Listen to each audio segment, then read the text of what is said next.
So hello বন্ধুরা, আজকে নিয়ে চলে এসেছি একটা নতুন ভিডিওতে, যেখানে আমরা মোবাইল, ল্যাপটপ, কম্পিউটার ইউজ করছি। তার জন্য একটা সফটওয়্যার লাগতেছে। সেই সফটওয়্যারটা না থাকলে আমাদের কম্পিউটার, ল্যাপটপ অথবা মোবাইল কোনো কিছুই রান করাটা সম্ভব নয়। তো সেই ইম্পর্ট্যান্ট সফটওয়্যারটার নাম কি, এবং সেই সফটওয়্যারটা না থাকলে কি কি প্রবলেম হবে, এবং সেই কম্পিউটার চালার জন্য এবং তার কি কি ভূমিকা পালন করছে, সেসব নিয়ে আজকে ডিসকাশন করব।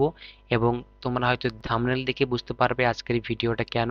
আজকের ভিডিওটা হচ্ছে অপারেটিং সিস্টেম। তো অপারেটিং সিস্টেম কি, এবং অপারেটিং সিস্টেম কিভাবে কাজ করে, অপারেটিং সিস্টেম একটা ল্যাপটপে, একটা কম্পিউটার, একটা মোবাইলকে অপারেট করার জন্য কিভাবে সে একটা প্রোগ্রামকে রান করে একটা ডিভাইসকে কন্ট্রোল করে।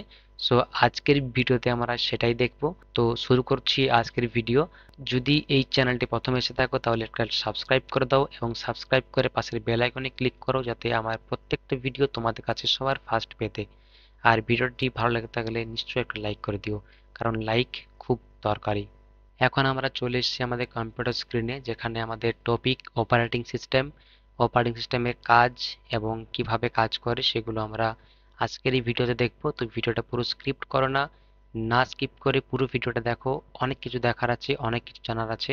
তো আজকে ভিডিওতে অনেক কিছু শিখতে পারবে। তো দেখো, নেক্সট হচ্ছে অপারেটিং সিস্টেম কি। অপারেটিং সিস্টেম ওএস হলো একটি সিস্টেম সফটওয়্যার যা ব্যবহারকারী বা ইউজার এবং কম্পিউটারের হার্ডওয়্যার এর মধ্যে সংযোগ তৈরি করে। এটি কম্পিউটারের সমস্ত হার্ডওয়্যার রিসোর্স পরিচালনা করে এবং প্রোগ্রামগুলির কাজ সম্পূর্ণ করতে সাহায্য করে। অপারেটিং সিস্টেম ছাড়া কম্পিউটার অন্য কোনো অ্যাপ্লিকেশন চালাতে পারে না। এটি যেমন শরীর আছে কিন্তু মস্তিষ্ক নেই। অর্থাৎ আমরা দেখে থাকবে যখন কম্পিউটার অন করি বা কোনো মোবাইল অন করি, তখন আমাদের স্ক্রিনে যে কোম্পানির ফোন, সে কোম্পানির নাম ওঠে এবং তার নিচে লেখা থাকে অ্যান্ড্রয়েড।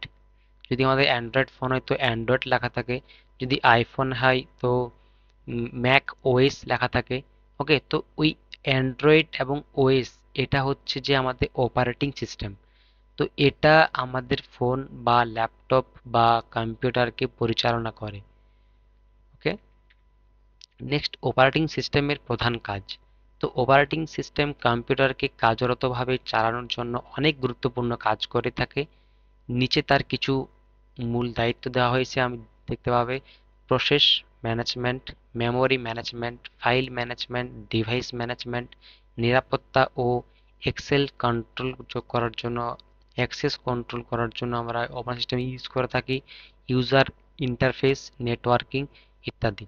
ওকে, সো এক কথায় যদি বলতে চাই যে অপারেটিং সিস্টেম আমার পুরো ডিভাইসটাকে কন্ট্রোল করছে। রাইট, পুরো ডিভাইস, অর্থাৎ যদি ল্যাপটপ ইউজ করে থাকি ল্যাপটপকে কমপ্লিটলি ও ইউজ করছে। যদি মোবাইল ইউজ করে থাকি তো মোবাইলের প্রত্যেকটা ডিভাইস, প্রত্যেকটা অ্যাপ্লিকেশনকে অপারেটিং সিস্টেম নিয়ন্ত্রণ করছে। অপারেটিং সিস্টেম যদি না থাকে তাহলে কোনো রকম কোনো সমস্যা, কোনো সফটওয়্যার বা কোনো অ্যাপ্লিকেশন আমরা চালাতে পারবো না, কারণ অপারেটিং সিস্টেমের জন্যই পুরো সিস্টেমটা চলছে। তাহলে যদি অপারেটিং সিস্টেম যদি না থাকে তাহলে বাকিগুলো আমরা চালাতে পারবো কিভাবে। ওকে, সো নেক্সট প্রসেস ম্যানেজমেন্ট। আগে আমরা যেখানে দেখেছি যে কি কি কাজ করে, তো সেগুলোকে আমি একটা বেশি লম্বাভাবে দেখিয়েছি যে প্রসেস ম্যানেজমেন্ট কিভাবে কাজ করে। অপারেটিং সিস্টেম বিভিন্ন প্রক্রিয়া তৈরি, চালনা ও বন্ধ করার কাজ করে। যেমন যদি কোনো প্রোগ্রাম আমার অন থাকে, সেটাকে মানে অন করা, অর্থাৎ তোমার কাজ শেষ হয়ে যাবার পর সেই ভিডিওটাকে বা সেই অ্যাপ্লিকেশনটাকে বন্ধ করে দেওয়াটা অপারেটিং সিস্টেম আমাদের কন্ট্রোল করে। এটি নিশ্চিত করে যে প্রতিটি প্রোগ্রাম সঠিক পরিমাণে সিপিইউ সময় পাচ্ছে এবং একাধিক প্রোগ্রাম একসাথে চললে সমস্যা না হয়। সো আমাদের একটা ব্যাপার যেখানে জানতে হবে যে সিপিইউ, সবাই জানি সিপিইউ কি, সিপিইউর কাজ কি এবং সিপিইউর গুরুত্ব কতটা। সো সিপিইউকে যতটা পরিমাণে আমরা চাপ দেব সিপিইউ ততটা চাপ নেবে, কিন্তু এর মাঝখানে এই চাপ নেওয়ার পথে একটা একটা মানুষ বসে থাকে, তার নাম হচ্ছে অপারেটিং সিস্টেম। তো অপারেটিং সিস্টেম ম্যানেজ করে যে সিপিইউকে কতটা চাপ দেব। ওকে, সো সিপিইউকে আমি একটা প্রোগ্রাম যখন ওপেন করব, সো সেই প্রোগ্রামটা কতটা জায়গা নেবে, কতটা স্মুথলি চলবে, কতটা কখন আমি প্রোগ্রামটা বন্ধ করব, ইউজার কখন প্রোগ্রামটা বন্ধ করছে, এই টোটাল প্রক্রিয়াটা অপারেটিং সিস্টেম অর্থাৎ ওএস কন্ট্রোল করে। Okay, so memory, next memory management. এটি কোনো প্রোগ্রাম কতটুকু মেমোরি ব্যবহার করবে তা নিয়ন্ত্রণ করে। একাধিক প্রোগ্রাম চলার সময় যেন তারা একে অপরের মেমোরিতে হস্তক্ষেপ না করে সেটাও ওএস নিশ্চিত করে। যেটা বললাম এখন, যে কোন সফটওয়্যারটা কখন চলবে, কোন সফটওয়্যারটা সিপিইউ কে কতটা চাপ দেবে, তো সেটাও নিয়ন্ত্রণ করে আমাদের অপারেটিং সিস্টেম। অর্থাৎ অপারেটিং সিস্টেম হচ্ছে পুরো ব্যাপারটাকে ম্যানেজমেন্ট করে, পুরো ব্যাপারটা একটা সফটওয়্যারকে ওপেন করার থেকে ক্লোজ করা পর্যন্ত অপারেটিং সিস্টেম পুরো ব্যাপারটাকে নিয়ন্ত্রণ করে এবং সেটাকে সিপিইউর মধ্যে পাঠায়। সিপিইউ তাকে জায়গা দেয় যে কে কতটা জায়গা নেবে এবং কাকে কতটা জায়গা দেওয়াটা উচিত, সেটা নিয়ন্ত্রণ করে অপারেটিং সিস্টেম। টোটাল প্রসেসের নাম অপারেটিং সিস্টেম, রাইট? নেক্সট আসছে ফাইল ম্যানেজমেন্ট এবং ডিভাইস ম্যানেজমেন্ট। ফাইল ম্যানেজমেন্টে কি কম্পিউটারে বিভিন্ন ড্রাইভে থাকা ফাইলগুলি পরিচালনা করে।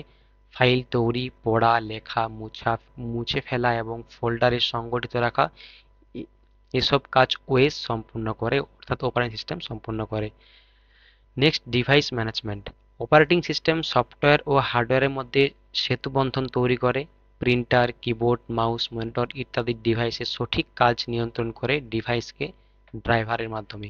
সো ডিভাইস ড্রাইভার কি, যে কখনো কোনো একটা যন্ত্রকে চালানোর জন্য, যদি আমরা বাস চালাই তো বাসের একজন ড্রাইভার থাকে, বাইক চালাই বাইকেরও একজন ড্রাইভার থাকে, ট্রেন চালাই একজন লোকো পাইলট থাকে। সো সেরকম একটা সিস্টেম চালানোর জন্য একজন আমাদের ড্রাইভার দরকার। সো সেই ড্রাইভারটার নাম হচ্ছে অপারেটিং সিস্টেম। অপারেট করছে, নামই অপারেটিং সিস্টেম, পুরো বিষয়টাকে ও অপারেট করছে। অপারেটিং সিস্টেমের থেকে প্রত্যেকটা আহ, যে কোড, প্রত্যেকটা ওর ডিভাইসের কি কি ইনফরমেশন যাবে সমস্ত কিছু অপারেটিং সিস্টেম থেকে বার হয়। ফার্স্ট অপারেটিং সিস্টেম না থাকলে কম্পিউটার, সিস্টেম, মোবাইল কোনো কিছুই অন হওয়ার তো দূরের কথা, কোনো সিস্টেমকে মানে কোনো প্রোগ্রাম আমরা এখানে চালাতেই পারি না। ওকে, নেক্সট নিরাপত্তা ও অ্যাক্সেস কন্ট্রোল। অপারেটিং সিস্টেম ব্যবহারকারীর তথ্য ও সিস্টেমকে অনুমোদিত অ্যাক্সেস থেকে রক্ষা করে। এটি পাসওয়ার্ড, ইউজার অথেন্টিকেশন এবং ডেটা এনক্রিপশন ব্যবস্থাপনা করে। ওকে, সো আমরা মোবাইলে ফিঙ্গারপ্রিন্ট দিই, পাসওয়ার্ড দিই। সো এই ব্যাপারটাও কিন্তু অপারেটিং সিস্টেম নিয়ন্ত্রণ করে। ওকে, এবং ইউজার ইন্টারফেস ব্যবহারকারীর সঙ্গে কম্পিউটারের যোগাযোগের পথ তৈরি করে। এটি হতে পারে কমান্ড লাইন ইন্টারফেস বা graphical user interface, GUI.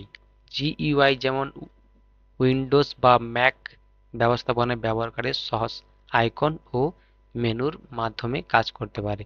So এখানে যেমন আমরা একটা জিনিস লক্ষ্য করেছি যে আহ, যে অ্যান্ড্রয়েডের অপারেটিং সিস্টেম এবং ম্যাকের অপারেটিং সিস্টেম সম্পূর্ণ কিন্তু আলাদা।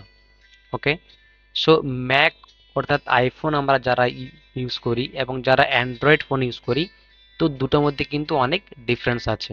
ওকে, সো সেই ডিফারেন্সটা আসছে একমাত্র অপারেটিং সিস্টেমের জন্য। অপারেটিং সিস্টেম কতটা কঠিন হবে, অপারেটিং সিস্টেম কতটা সহজ হবে সেটা নিয়ন্ত্রণ করে। Next networking. আধুনিক অপারেটিং সিস্টেম ইন্টারনেট বা লোকাল নেটওয়ার্কের মাধ্যমে একাধিক কম্পিউটারের মধ্যে যোগাযোগ ব্যবস্থা করে দেয়। সো নেটওয়ার্ক যেভাবে আমরা আপনার ইউজ করে থাকি, যেমন ব্যাংকে, ব্যাংকে যে তোমরা যদি দেখে থাকো ব্যাংকের যে ম্যানেজার, ওনার কাছে পুরো সিস্টেমটার অপারেট থাকে, মানে উনি প্রত্যেকটা ক্যাশিয়ার এবং বাকিরা যারা থাকেন তাদের ল্যাপটপের সাথে, তাদের সিস্টেমের সাথে সমস্ত রকম কানেকশন ওনার থেকে আসে। ওকে, তো উনি আহ, যখন পারমিশন দেওয়ার পর ওনারা অ্যাক্সেস করতে পারে। সো এখানে একটা নেটওয়ার্কিং এর ব্যবস্থা আছে, তো সেটাও কিন্তু সিস্টেমের অপারেটিং সিস্টেম ম্যানেজমেন্ট করে। ওকে, নেক্সট অপারেটিং সিস্টেমের ধরন। ওকে, তো batch operating system, time sharing operating system এবং distributed operating system. Batch operating system কি একসাথে অনেক কাজ স্বয়ংক্রিয়ভাবে সম্পন্ন করে, ব্যবহারকারী সরাসরি অংশগ্রহণ লাগে না, যেমন পুরনো মেইন ফ্রেম কম্পিউটার ব্যবহৃত হতো আগে। এবং টাইম শেয়ারিং অপারেটিং সিস্টেম অর্থাৎ একাধিক ব্যবহারকারী একই সময় সিস্টেম ব্যবহার করতে পারে, যেমন আমি তোমাকে বললাম ব্যাংকে আমরা কাজ করতে পারি, একই সময়ে অনেক মানুষ একসাথে কাজ করতে পারি। এবং ডিস্ট্রিবিউটেড অপারেটিং সিস্টেম অর্থাৎ একাধিক কম্পিউটারকে একত্রে ব্যবহার করে যেন তারা একটাই সিস্টেমের মতো কাজ করতে থাকে। নেক্সট, অপারেটিং সিস্টেমের ধরন। নেটওয়ার্ক অপারেটিং সিস্টেমে নেটওয়ার্কের মাধ্যমে কম্পিউটারগুলির মধ্যে ফাইল শেয়ারিং ও যোগাযোগ নিয়ন্ত্রণ করে। রিয়েল টাইম অপারেটিং সিস্টেম, যেখানে দ্রুত প্রক্রিয়ায় যেখানে দ্রুত প্রক্রিয়ায় প্রয়োজন, যেমন robotics, medical system.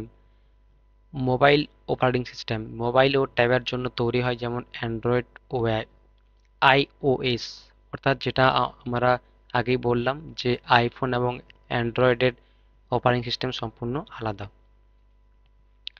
Next, operating সিস্টেমের উদাহরণ কি? Microsoft Windows, max, Linux, Android. So আমরা এখন অ্যান্ড্রয়েড, ম্যাক ওএস এবং আইওএস তিনটে আমরা বেশি ইউজ করে থাকি। লিনাক্স সবাই ইউজ করতে পারি না, কারণ লিনাক্সের অপারেটিং সিস্টেমটা একটু অ্যান্ড্রয়েড এবং মাইক্রোসফট থেকে একটু বেশি জটিল। সো তাই জন্য আমরা লিনাক্স ইউজ করি না। এবার কোনো সিস্টেমে অপারেটিং সিস্টেম কেন গুরুত্বপূর্ণ? একটি হার্ডওয়্যারকে ব্যবহারযোগ্য করে তোলে, কম্পিউটারের সব কার্যক্রমকে নিয়ন্ত্রণ ও সমন্বয় করে, সফটওয়্যার তৈরি ও চালনাকে সহজ করে তোলে, সিস্টেমের নিরাপত্তা, স্থিতিশীলতা এবং পারফরম্যান্স বজায় রাখার জন্য আমরা অপারেটিং সিস্টেম ইউজ করে থাকি। যদি আমরা সংক্ষেপে বলতে চাই যে অপারেটিং সিস্টেম হলো কম্পিউটারের মৌলিক ভিত্তি।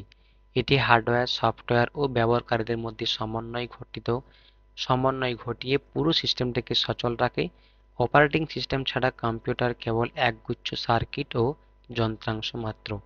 সো যেটা বললাম ইওডি, আমরা এটাই জানতে পারলাম যে অপারেটিং সিস্টেম না থাকলে কোনো ল্যাপটপ, কম্পিউটার, মোবাইল যে কোনো যন্ত্রাংশ আমরা কখনো ইউজ করতে পারি না। সো আজকের ভিডিওটা আমরা অপারেটিং সিস্টেমের ব্যবহার নিয়ে জানলাম, অপারেটিং সিস্টেম কিভাবে ইউজ হয় সেটা নিয়ে জানলাম, এবং অপারেটিং সিস্টেম কি সেটা নিয়ে আমরা একটা জানলাম এখানে। সো এখানে যদি কোনো কনফিউশন থাকে, সো আমি আবার একবার খুব সহজভাবে জানিয়ে দিচ্ছি যে অপারেটিং সিস্টেম অর্থাৎ ওএস কোনো সিস্টেমকে পরিচালনা করার জন্য প্রধান ভূমিকা পালন করে। বেসিক্যালি আমরা যদি অ্যান্ড্রয়েড মোবাইল ইউজ করি তো অ্যান্ড্রয়েডটা হচ্ছে অপারেটিং সিস্টেম। আমরা যদি ম্যাক ইউজ করি, আইওএসটা হলো একটা অপারেটিং সিস্টেম, কারণ ম্যাকের যে অপারেটিং যে ইন্টারফেসটাকে কন্ট্রোল করে, ওর কোনো অ্যাপ্লিকেশন ওপেন করার জন্য, কোনো প্রোগ্রাম চালু করার জন্য যে ব্যক্তিটা সাহায্য করে তার নাম আইওএস, অর্থাৎ আইওএস হচ্ছে একটা অপারেটিং সিস্টেম। ওকে, অ্যান্ড্রয়েডে কোনো অ্যাপ্লিকেশন ওপেন করার জন্য, কোনো সফটওয়্যারকে ইউজ করার জন্য আমরা যেটা ইউজ করে থাকি এবং যিনি সাহায্য করেন তার নাম হচ্ছে অ্যান্ড্রয়েড, এবং এই অ্যান্ড্রয়েড হচ্ছে একটি operating system. So operating system যদি না থাকে আমরা কোনো প্রোগ্রাম, কোনো সফটওয়্যার, কোনো অ্যাপ্লিকেশন বা কোনো ল্যাপটপ, মোবাইল এটসেট্রা এটসেট্রা আমরা ইউজ করতে পারবো না প্রপারলি, রাইট? সো আজকের ভিডিওটা হয়তো ভালো লেগে থাকবে। আজকের ভিডিওটা খুব ছোট্টভাবে বানালাম অপারেটিং সিস্টেম নিয়ে। নেক্সট ভিডিও যেটা বানাবো সেটা অপারেটিং সিস্টেমের পুরো ইন্টারফেস গঠন নিয়ে, যে অপারেটিং সিস্টেম কিভাবে একটা প্রোগ্রামকে ওপেন করছে। সো সো একটা সফটওয়্যার যখন ওপেন হচ্ছে, তো ওপেন করার ক্লিক থেকে ক্লোজ করা পর্যন্ত কিভাবে ভিতরে একটা প্রসেসিং হয়, তো তার একটা ভিডিও আমি নেক্সট ভিডিওতে নিয়ে আসবো। যদি এই ভিডিওটা তোমাদের খুব ভালো লেগে থাকে তোমরা একটা লাইক করে দিও। সো ভিডিওটা অনেক অনেক শেয়ার করো, যারা অপারেটিং সিস্টেম নিয়ে জানে না বা যারা অল্প জানে, তো তাদেরকে ভিডিওটা শেয়ার করে দাও, তাদেরকে জানার সুযোগ করে দাও, এবং সাবস্ক্রাইব করতে ভুলো না। সাবস্ক্রাইব করে রাখো, এবং আমি নেক্সট জায়গাতে আমি আবার ভালো ভালো ভিডিও নিয়ে আসবো যেখানে তোমাদের খুব হেল্পফুল হবে। আর এই ভিডিওটা ভালো লেগে থাকলে একটা লাইক করে দিও। আর একটা ব্যাপার, যেটা আমি নেক্সট উইক থেকে দ্বাদশ শ্রেণীর কম্পিউটার অ্যাপ্লিকেশনের জন্য প্রত্যেকটা সপ্তাহ ধরে ধরে আমি একটা ভিডিও বানাবো, যেখানে তোমাদের ফোর্থ সেমিস্টারের জন্য যে কোশ্চেন্স বা যে তোমাদের বই আছে, সো সেই বইয়ের প্রত্যেকটা সিলেবাস ধরে ধরে আমি একটা ভিডিও বানাবো প্রতি সপ্তাহে একটা করে। তো তোমরা গিয়ে ওখানে দেখতে পারো, যদি ভালো লেগে থাকে তোমরা দেখবে, এবং বাস দেখবে। Okay, so thank you for watching. দেখা হচ্ছে পরের ভিডিওতে।